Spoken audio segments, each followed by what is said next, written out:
Bonjour YouTube et bienvenue dans cette nouvelle vidéo, j'espère que vous allez bien et aujourd'hui on se retrouve pour parler de la série Stranger Things. Il y a quelques temps j'avais fait un épisode sur le personnage d'Eddie et aujourd'hui c'est un tout autre sujet que l'on va traiter puisqu'on va aller à la découverte du projet MKUltra qui est l'inspiration principale pour la série Stranger Things, notamment au tout début par rapport aux expériences qui sont menées sur les personnes dans l'hôpital de Hawkins. Donc c'est de ça qu'on va parler aujourd'hui dans cet épisode de l'histoire derrière. C'est le projet MKUltra qui est à l'origine de la série et il faut savoir que ce projet il a été développé dans les années 50. Il naît suite à la guerre de Corée où des soldats affirment que des soldats américains ont vu leur comportement changer suite à des manipulations mentales qui ont été faites par leurs bourreaux coréens.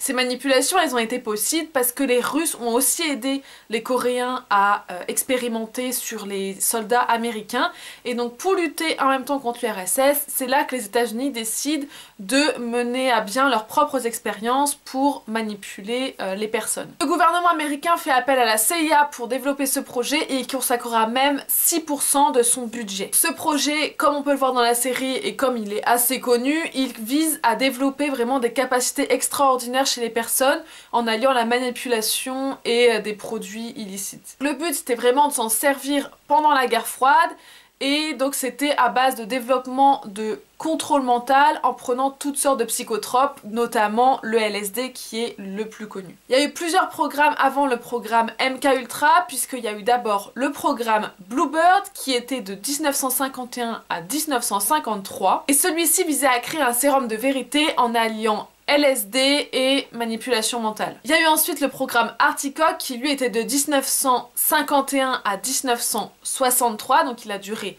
bien plus longtemps. Et lui vraiment c'était à base de prise de drogue, d'hypnose et de sevrage forcé pour pouvoir manipuler mieux ses sujets, le rendre plus coopératif et provoquer aussi des amnésies. Donc lui faire des choses qu'il n'aurait potentiellement pas fait autrement et du coup qui ne s'en souviennent pas après. Donc ces deux programmes font partie en quelque sorte du programme MKUltra et le programme MKUltra a même réussi à manipuler une femme jusqu'à ce qu'elle tire sur quelqu'un et qu'après elle ne s'en souvienne même plus. Pour ces expériences il leur faut des cobayes et au tout début ils mèneront leurs expériences sur des prisonniers. C'est qu'après qu'ils feront appel à des volontaires pour pouvoir expérimenter encore plus. Ces volontaires sont bien sûr rémunérés mais on se rend bien compte avec le recul et avec tout ce qu'on a pu apprendre sur ce programme qu'il y a beaucoup d'expériences quand même qui ont été menées à l'insu des gens. Parce qu'en effet, il y a beaucoup de victimes de ce programme qui ont été pris donc dans les hôpitaux psychiatriques, donc qui prenaient des personnes qui étaient internées, donc qui ne pouvaient peut-être pas réellement dire si elles étaient consentantes ou pas, pour leur faire prendre toutes sortes de drogues et manipuler leur cerveau. Pour pouvoir faire mieux passer la chose auprès des hôpitaux psychiatriques, ils présentaient vraiment ça comme un nouveau traitement, mais bien sûr ça n'en était pas un. Ce n'est qu'ensuite qu'ils passent à des victimes qui sont dites normales, donc qui n'ont pas de troubles psychiques, pour vraiment voir l'efficacité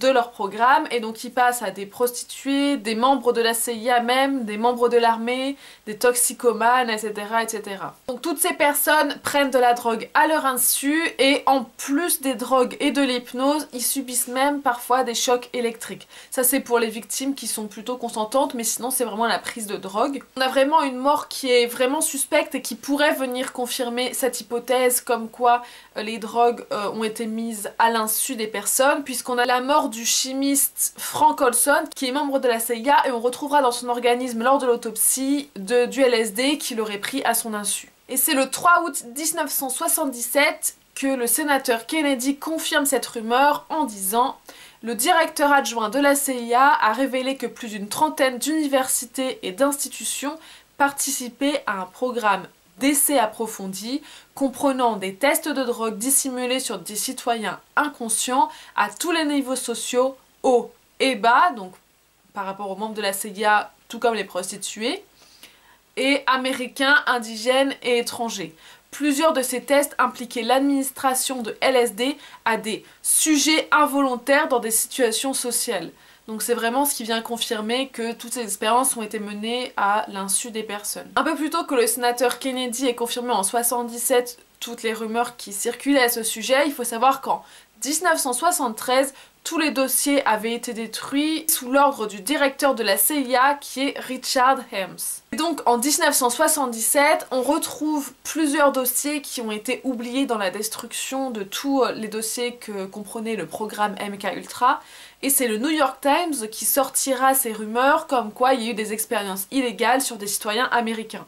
Suite à quoi le sénateur Kennedy fera cette annonce et confirmera bien ces rumeurs. Et là où Stranger Things reprend vraiment l'idée du programme MKUltra et s'inspire fortement, c'est qu'on découvre aussi qu'il y a des expériences qui ont été menées sur des enfants. On découvre qu'il y a des enfants aussi qui ont été victimes de ces expériences, puisque des expériences ont été menées sur eux, dans le but d'en faire des soldats assassins en fait. Donc ils les prenaient petits pour faire ces expériences pour que dans leur développement ils deviennent de parfaits espions, parfaits soldats. On n'en sait pas plus sur ces expériences menées sur les enfants et le 15 mars 1995 il y a des témoignages de victimes qui font surface en fait, puisqu'il y a des enfants qui auraient été victimes de ces expériences qui se manifestent, qui sont devenus adultes maintenant et qui parlent un peu de ce qu'ils auraient pu vivre ou ce dont ils se souviennent en tout cas. Et le 3 octobre, soit quelques mois plus tard, c'est Bill Clinton, qui est donc le président, qui décide de faire des excuses publiques sans pour autant rentrer dans le détail des expériences qui auraient été menées sur ces enfants. Finalement, le projet MKUltra, on le voit bien, c'est vraiment un projet qui tourne quand même autour de la torture avec l'administration de drogue, puis le sevrage forcé et tout. Donc ça vise vraiment à torturer les gens pour les rendre plus dociles et pour en faire de parfaits pions. Et donc ces pions, parfois ne survivaient pas aux expériences et donc ce programme a vraiment fait beaucoup de victimes collatérales. Et encore aujourd'hui, des enfants qui ont pu survivre à ça témoignent, mais ça laisse forcément quelques séquelles. Donc c'est la fin de cette vidéo, j'espère qu'elle vous a plu. N'hésitez pas à me dire en commentaire si vous avez vu la série Stranger Things, notamment les premières saisons, enfin la première saison même, où on voit vraiment bien l'inspiration autour du projet MKUltra. Et si c'est le cas, donc dites-le moi en commentaire, laissez un petit j'aime, ça fait toujours plaisir. Et moi je vous dis à une prochaine pour une autre vidéo. Bisous!